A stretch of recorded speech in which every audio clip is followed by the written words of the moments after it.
Saya ingin minta izin Pak Habibie. Saya ingin menguji kejeniusan seorang Habibie. Apa pendapat spontan? Sudah banyak orang yang bilang mau jadi presiden. Ada yang sudah deklarasi. Ada yang belum, masih malu-malu, tetapi sudah kelihatan maunya, Pak. Di tumpukan saya di atas meja ini ada tumpukan foto Pak Habibie. Satu kata saja Pak, apa yang spontan terlihat ketika spontan terpikir? Ketika, saya singtap dulu, oke. Ketika melihat... Tidak. Ini tidak Pak, tidak bahaya, spontan saja terpikir. Bukan spontan, tapi orang mengatakan, oh Habibie udah bilang kamu nggak boleh. Tidak Pak, apa? Saya yakin Pak Habibie bisa. Apa yang spontan terlihat ketika melihat ini Pak Habibie? Spontan. Di atas 60, kriteria saya harus 40 sampai 60. Kalau yang ini? Bisa, karena berada di antara 40 dan 60. Bisa. Kalau sosok yang ini? Kriteria saya berada antara 40 dan 60. Harus yang spontan. Kalau tadi berturut-turut itu tidak spontan. Spontan? Berturut-turut tidak spontan. Kalau yang ini Pak Habibie? Harus antara 40 dan 60. Tapi yang ini saya ingat Pak Akbar 67 ya Pak Ical? 67. Tadi berapa Pak? 40 sampai? 40 sampai 60. Mohon maaf ya Pak Akbar. Kalau yang ini Pak? Sama. 40 dan 60. Saya tidak tahu umurnya berapa. 67 juga? Hah? 67 juga? Ya. Apakah itu satu-satunya kriteria? Bukan. Kenapa? Itu, apa pentingnya harus 40-60 Pak? Kita tahu dalam perjuangan bangsa Indonesia yang modern ada 3 generasi yang kita kenal. Generasi angkatan 45 yang hanya mengenal merdeka atau mati. Tidak ada kompromis. Dia lahirkan Pancasila, Undang-Undang Dasar. Dia perjuangkan, dia merebut semua sehingga kita merdeka. Jiwanya itu kita harus pelihara. Ada yang namanya generasi peralihan. Itu definisi generasi peralihan. Ada suatu generasi yang pernah bekerja erat dengan angkatan 45. Tapi juga pernah bekerja erat dengan generasi penerus. Generasi 45 sudah tiada lagi. Ada beberapa di atas 90, atas 85, forget it. Generasi peralihan sedang di depan pintu. Pak Habibie termasuk di dalamnya. Yang di atas 60, saya masih masukkan generasi peralihan. Karena mereka adalah pernah bekerja sama dengan 45 dan generasi penerus. Oke. Jadi berarti mereka harus dalam hal ini rela menyerahkan kepemimpinan kepada generasi penerus. Dan generasi penerus itu kriterianya 40 sampai 60. Saya sekalian cek produser dulu. Kriteria yang lain mengenai detail itu saya serahkan dibicarakan di DPR dan DPD. Sesuai janji tadi saya mau mengklirkan supaya tidak salah. Pak Wiranto 66 tahun Pak. Kemudian Pak Jokowi 52 tahun. Pak Prabowo 62 tahun. Pak Ical seperti yang tadi saya sudah hafal 67 tahun. Kemudian Rhoma Irama. Ini pemimpin selebriti bukan Pak? Tidak. Saya tidak kenal. Tidak kenal Rhoma Irama. Tidak. Rasanya cuma Pak Habibie yang tidak kenal Rhoma Irama.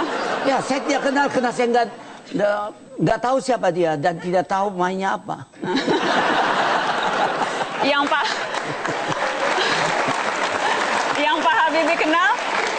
Habibie kenal, cuma Reza dan BCL ya Pak? Saya kenal Reza, BCL, terus si siapa aja, Tengku Wisnu, dan yang satu yang main Fitri, Sherin. Karena ini saya tahu dari Cinta Fitri, dan saya ikut dengan dibahas selalu oleh Ibu Ainun suruh nonton. Jadi saya tahu, yang lain tidak kenal. Jadi Rhoma Irama tidak kenal. Baik, bicara soal pemimpin muda yang kriterianya 40-60 Pak Habibie, ada juga saat ini yang berada di tengah audiens, ada Mas Anies Baswedan. Mas Anies, apa hal yang Anda pelajari dari sosok presiden ketiga kita, Baharudin Yusuf Habibie? Pak Habibie ini menjadi pemimpin di era transisi. Dan kalau kita lihat di banyak tempat di dunia, tidak banyak orang yang memimpin era transisi dan bisa menempatkan dirinya sebagai negarawan. Banyak yang dalam era transisi menyiapkan sistem yang memungkinkan dia berkuasa terus-menerus.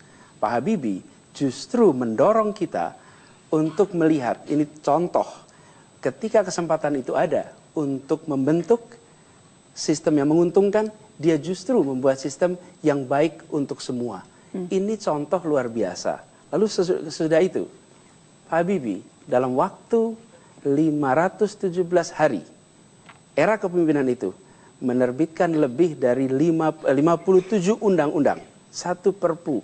Ini adalah prestasi politik yang paling produktif di dalam kepemimpinan kita. Dan lalu itu semua fantastis, dilakukan dengan semangat kenegarawanan, diakhiri ketika beliau selesai menjadi presiden, beliau memberikan teladan yang luar biasa. Beliau tidak turut campur pada siapapun yang meneruskan.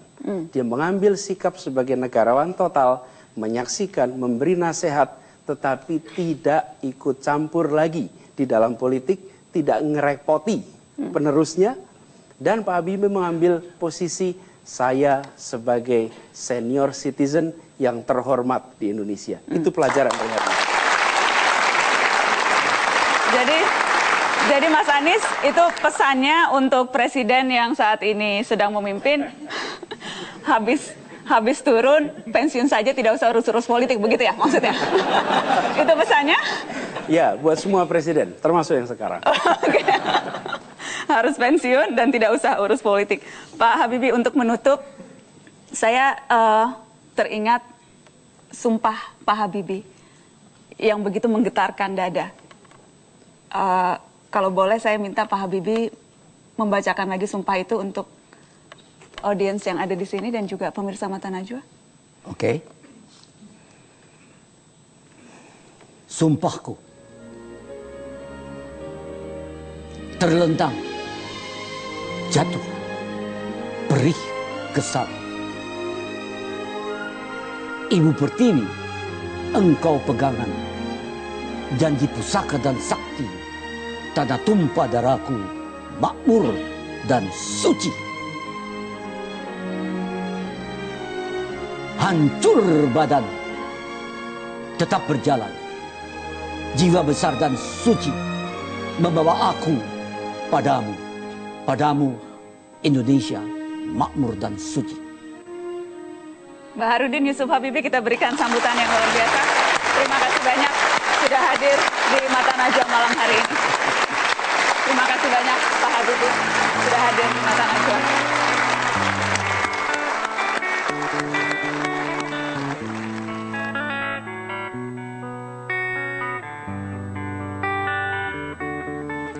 Habibie membawa mimpi anak bangsa yang mampu berdikari. Teknokrat lain sempat mencaci, jika bisa impor mengapa harus bikin sendiri. Meski lama bersekolah di luar negeri, dia pulang untuk membangun kembali. Panutan perihal pendidikan juga dalam hal pengabdian.